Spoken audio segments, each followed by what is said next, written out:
नमस्कार दर्शक बंधु आपण को आम चैनल को स्वागत। आपणकर जदि वृष राशि तेबे यही भिडटी आपण मानक पई बहुत अधिक गुरुत्वपूर्ण रही। सेथिपई निजर व्यस्त बहुल समय मध्यरु मात्र 10 मिनिट समय आपण निज पई दियंतु एवं जानतु एही 2025 रो अंतिम मास माने डिसेम्बर मासटी आपणकर केमिति रहिबो। देखंतु एही डिसेम्बर मासर राशिफलटी पूर्व मास गुड़िक परि सामान्य राशिफल नुहे, कारण एही मासरे छोट बड़ ग्रह को जदि गणना करा जाए तेबे 5टी प्रमुख ग्रह करुछंती राशि परिवर्तन एवं एथि मध्यरु गोटे एमिति गोचर हेबाकु जाउछि जी आपणकर वर्तमान समय माने गत 7-8 मास हेबो आपणकर जो अत्यधिक करज बढ़ी जाइछि, आपणक रोजगार टिके कमी आसीछि, आपणक व्यापार वाणिज्य रे एतेटा आपणकर पूर्व भले लाभ मिलु नाही एवं आपणक संपर्क रे जो खटास देखा जाउछि, बिना कारण रे जो खर्चर परिस्थिति एबे बढ़ी चलिछि, आपण बुझी पारु नाहंती जे केते रोजगार कले आपणको अंटिबो। एही भली विपरीत परिस्थिति रु आपण बाहरिबा पई जाउछंती। सेथिपई एही डिसेम्बर मासर राशि फलरे सेही ग्रह मानकर परिवर्तन विषय जानिबे, माने आपणक जीवन रे किछि बड़ घटना निश्चित भावरे घटिबा को जाउछि। तेबे आसंतु विलंब न करी एही डिसेम्बर मासरे कोन आनिछि आपणक जीवन रे परिवर्तन सेही विषय जानिबा एवं ता सहित जानिबा एही जो प्रमुख 5टी ग्रह करुछंती राशि परिवर्तन आपणको केउ क्षेत्र रे शुभ फल देबे एवं केउ क्षेत्र रे अशुभ फल प्रदान करिवे एवं ता सहित भिडियोर शेष भाग रे जानिबा किछिटा सहज उपाय जहाँ आपणकर अशुभत्व को दूर करी शुभाशुभ फल को द्विगुणित करिबारे आपणको सहाय्य करिवो। तेबे आसंतु कार्यक्रमटी को आग को बढ़ाइबा, किंतु भिडियोटी आरंभ करिबा पूर्वरु जदि आपणकर भी वृष राशि होई थाए एवं आपण भी ईश्वर को आंतरिक भक्ति एवं विश्वास करती तेबे भिडियोटी को लाइक करंतु। कमेंट बॉक्स रे जय जगन्नाथ जय माँ लक्ष्मी अवश्य लिखि दियंतु।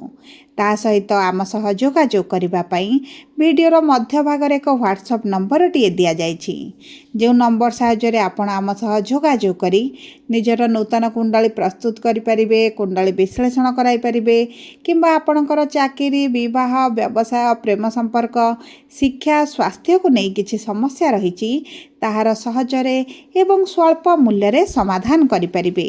सेथिपई आपण आम सह वीडियोर शेष पर्यंत जोड़ी होई रुहंतु एवं व्हाट्सएप नंबर माध्यम रे आम सह जोगाजोग करंतु। एबे आसंतु कार्यक्रमटी को आग को बढ़ाइबा, किंतु सर्वप्रथमे जानिबा आपणक वृष राशि रे एही डिसेम्बर मास प्रारंभरु नवग्रहंकर स्थितिटी किभଳି रहिबो।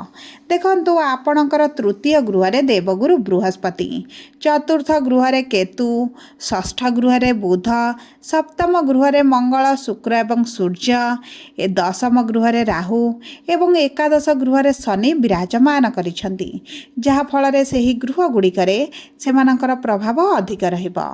तेबे सर्वप्रथमे आसंतु जानिबा आपणकर एही डिसेम्बर मास 1 तारिख ठारू आपणक कर्मक्षेत्र चाकरी व्यवसाय किभଳି रहिबा पई जाउछि। देखंतु कर्मर गृह हेउछि आपणकर दशम गृह एवं दशम गृहर स्वामी हेउछंती शनिदेव, जी आपणकर एकादश गृह रे लाभर गृह रे मनस्कामनार गृह रे प्रॉफिटर गृह रे एवं गुरुଙ୍କ राशि रे नक्षत्र रे विराजमान करिसंती। ता सहित आपणकर दशम गृह रे राहु विराजमान करिसंती। एही समय मध्य रे आपण चालाक चतुर बुद्धिमान होई जिवे। आपण किभଳି आपणकर कार्य को हासिल करिवे सेति आपणकर कला बल कौशल लगाइबे एवं ऊर्जावान अनुभव करने सहित आपणक प्रॉफिट को किभଳି द्विगुणित करिवे, आपणक व्यवसाय हेउ कर्मक्षेत्र रे हेउ आपणकर मान सम्मान किभଳି वृद्धि घटिबो सेही ऊपर आपण चेष्टा करिवे। ता सहित देखंतु गुरु आपणकर तृतीय गृह रे उच्च स्थिति रे 4 डिसेम्बर पर्यंत विराजमान होइबे एवं गुरुकर नवम दृष्टि आपणकर कर्मक्षेत्र उपर रहिबो, जो कारण आपणक कर्मक्षेत्र रे जदि उच्च अधिकारी सहित किछिटा समस्या चलीथिला किंबा अधिकारी सहित आपणकर मनमालिन्य मतभेद कारण आपणकर प्रमोशन अटकी जाइथिला, आपणकर सैलरी रे इंक्रीमेंट हेई पारु नथिला, तेबे एही भली विपरीत परिस्थिति मध्ये आपण बाहर को आसीबे। ता सहित आपणक राशि रे स्वामी शुक्र जेहेतु वक्री स्थिति रे नीच स्थिति रे रहिछंती, जो कारण आपणकर शुभाशुभ फल कर्मक्षेत्र रे विशेष भाव में वृद्धि घटिबो। एवं देखंतु 4 ଡିସେମ୍ବର ଗୁରୁ ଯେତେବେଳେ ଆପଣଙ୍କର ଦ୍ୱିତୀୟ ଗୃହକୁ ଗୋଚର କରିବେ, ଧନର ଗୃହରେ ବିରାଜମାନ କରିବେ, ଆପଣଙ୍କର ଇନକମ୍ ବଢ଼ିବା ସହିତ ନୂତନ ଚାକିରି ମିଳିପାରେ। ଆପଣ ଯଦି ବ୍ୟବସାୟରେ ପରିବର୍ତ୍ତନ ଆଣିବା ପାଇଁ ଚାହୁଁଥିଲେ ତାହା ମଧ୍ୟ ହେବା ପାଇଁ ଆପଣ ଉଦ୍ୟୋଗ କରିବେ ଏବଂ ଆପଣଙ୍କୁ ବହୁତ ଗୁଡ଼ିଏ ସୁଯୋଗ ଆସିବ। କିଛି ବଡ଼ କାର୍ଯ୍ୟ ଆପଣଙ୍କୁ ହାତକୁ ନେଇପାରନ୍ତି କିମ୍ବା ସରକାରଙ୍କ ସମ୍ବନ୍ଧିତ ଯଦି ଆପଣ କିଛି କାର୍ଯ୍ୟ କରୁଛନ୍ତି ସେଥିରେ ମଧ୍ୟ ଆପଣଙ୍କୁ ସଫଳତା ମିଳିବ। ଏବଂ ଦେଖନ୍ତୁ, ଯଦି ଆପଣ ଏହି ସମୟ ମଧ୍ୟରେ କିଛି ବଡ଼ ଡିଲ୍ କରନ୍ତି ତାହା ମଧ୍ୟ ଆପଣଙ୍କ ପାଇଁ ଶୁଭଦାୟକ ରହିବ। ଆପଣଙ୍କ ବ୍ୟବସାୟକୁ ଆପଣ ବିସ୍ତାର କରିବା ପାଇଁ ମଧ୍ୟ ଚିନ୍ତା କରିପାରନ୍ତି। କିନ୍ତୁ ମନେ ରଖନ୍ତୁ, ଯଦି ଆପଣ ବିଦେଶରେ ରହୁଛନ୍ତି କିମ୍ବା ବିଦେଶ ଯାତ୍ରା କରିବା ପାଇଁ ଚାହୁଁଛନ୍ତି, ବ୍ୟବସାୟ ପାଇଁ ହେଉ ଚାକିରି ପାଇଁ ହେଉ, ସେହି କ୍ଷେତ୍ରରେ ଆପଣଙ୍କୁ ଶୁଭ ଫଳ ପ୍ରାପ୍ତି ହେବ। ଆପଣଙ୍କ ବ୍ୟବସାୟକୁ ନେଇ ଆପଣଙ୍କ ବିଦେଶ ଯାତ୍ରାକୁ ନେଇ ଯଦି କିଛି ସମସ୍ୟା ଚାଲିଥିଲା ତାହା ଆପଣଙ୍କର ଦୂର ହୋଇଯିବ। ଏବେ ଆସନ୍ତୁ ଜାଣିବା କିପରି ରହିବ ଆପଣଙ୍କର ଆର୍ଥିକ ସ୍ଥିତି ଏହି ଡିସେମ୍ବର ମାସ 1 ତାରିଖ ଠାରୁ। ଦେଖନ୍ତୁ, 4 ଡିସେମ୍ବର ଗୁରୁ ଆପଣଙ୍କର ଦ୍ୱିତୀୟ ଗୃହକୁ ଗୋଚର କରିବେ। ଦ୍ୱିତୀୟ ଗୃହ ଧନର ଗୃହ ହୋଇଥିବାରୁ ଆପଣଙ୍କ ଆର୍ଥିକ କ୍ଷେତ୍ରରେ ବହୁତ ବଡ଼ ପରିବର୍ତ୍ତନ ଆସିବ। ଆପଣଙ୍କର ଆର୍ଥିକ ସ୍ଥିତିରେ ଯେଉଁ ଖରାପ ପରିସ୍ଥିତି ଦେଇ ଗତି କରୁଛନ୍ତି, ଲୋନ୍ରେ ଅଛନ୍ତି, କରଜରେ ଅଛନ୍ତି, ଋଣ ବଢ଼ି ଚାଲିଛି, ସେଥିରୁ ଆପଣ ଧୀରେ ଧୀରେ ବାହାରକୁ ଆସିବା ଆରମ୍ଭ କରିବେ। କିନ୍ତୁ ଦେଖନ୍ତୁ, ଗୁରୁ ଯେହେତୁ ଆପଣଙ୍କର ଦ୍ୱିତୀୟ ଗୃହରେ ରହିବେ ଏବଂ ଶନି ଆପଣଙ୍କର ଏକାଦଶ ଗୃହରେ ଅଛନ୍ତି, ଆପଣଙ୍କର କିଛିଟା ଖର୍ଚ୍ଚ ମଧ୍ୟ ବୃଦ୍ଧି ହୋଇପାରେ ଏବଂ ଏହି ଖର୍ଚ୍ଚ ଗୁଡ଼ିକ ଆପଣ ନିଜ ପାଇଁ କରିପାରନ୍ତି, ପରିବାର ବର୍ଗଙ୍କ ପାଇଁ ମଧ୍ୟ ଆପଣ କରିପାରନ୍ତି। କିନ୍ତୁ ମୋଟାମୋଟି ଭାବେ ଦେଖିବାକୁ ଗଲେ ଆପଣଙ୍କର ଇନକମ୍ ବଢ଼ିବା ସହିତ ଆପଣଙ୍କର ଖର୍ଚ୍ଚକୁ ମଧ୍ୟ ଆପଣ ବାଲାନ୍ସ କରିବା ଆରମ୍ଭ କରିବେ। ଅର୍ଥର କିଭଳି ସଦୁପଯୋଗ କରାଯାଏ ଆପଣ ତାହା ଜାଣିବେ ଏବଂ ସେହିଭଳି ଭାବରେ ଅର୍ଥକୁ ବିନିଯୋଗ କରିବେ।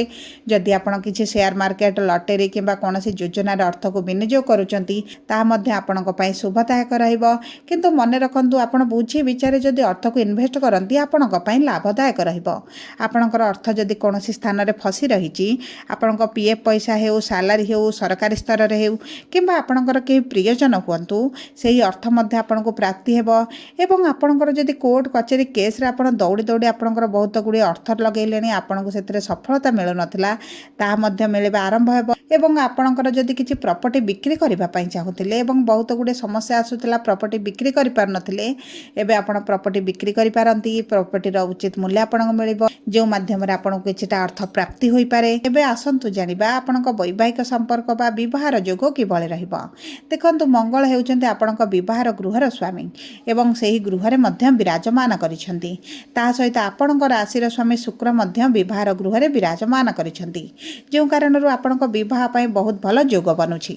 ଯେଉଁ ବୃଷ ରାଶିର ବ୍ୟକ୍ତିମାନେ ବିବାହର ଯୋଜନାରେ ରହିଛନ୍ତି, ବିବାହ ପାଇଁ ଚେଷ୍ଟା କରୁଛନ୍ତି, ପ୍ଲାନିଂ କରୁଛନ୍ତି, ବିବାହ ପାଇଁ ପ୍ରସ୍ତାବ ଆସୁଛି, ହୋଇପାରୁନାହିଁ, ବାଧା ବିଘ୍ନ ଅର୍ଚ୍ଚନା ଆସୁଛି, ତେବେ ମନେ ରଖନ୍ତୁ ଏହିସବୁ ଖରାପ ସମୟ ଆପଣଙ୍କର ଗତି କରିଗଲାଣି।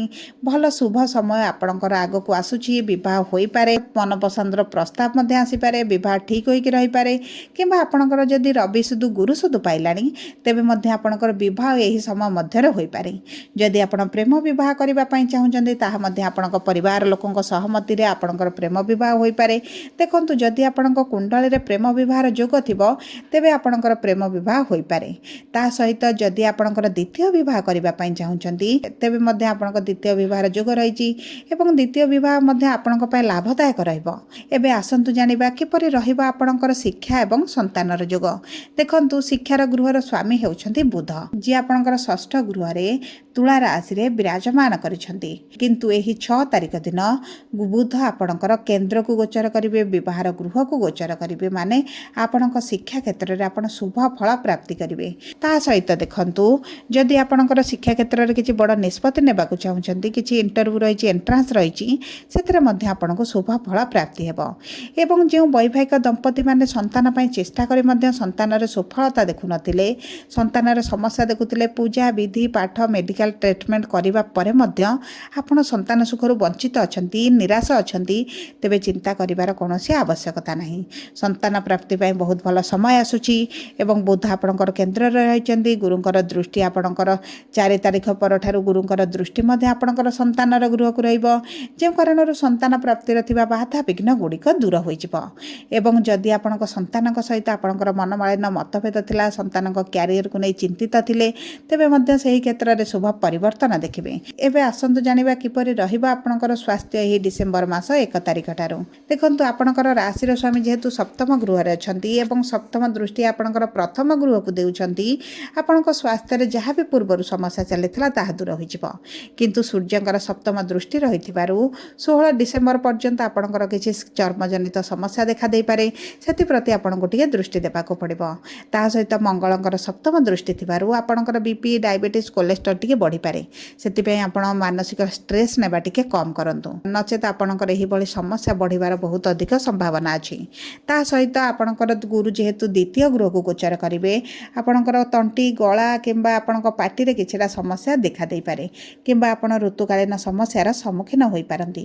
ସେଥିପ୍ରତି ମଧ୍ୟ ଆପଣଙ୍କ ସ୍ୱାସ୍ଥ୍ୟରେ ଟିକେ ଦାୟିତ୍ୱ ନିଅନ୍ତୁ। ବାହାର ଖାଦ୍ୟ ନ ଖାଇବା ପାଇଁ ଚେଷ୍ଟା କରନ୍ତୁ। ଏହା ଆପଣଙ୍କ ସ୍ୱାସ୍ଥ୍ୟ ପାଇଁ ବହୁତ ଭଲ ରହିବ।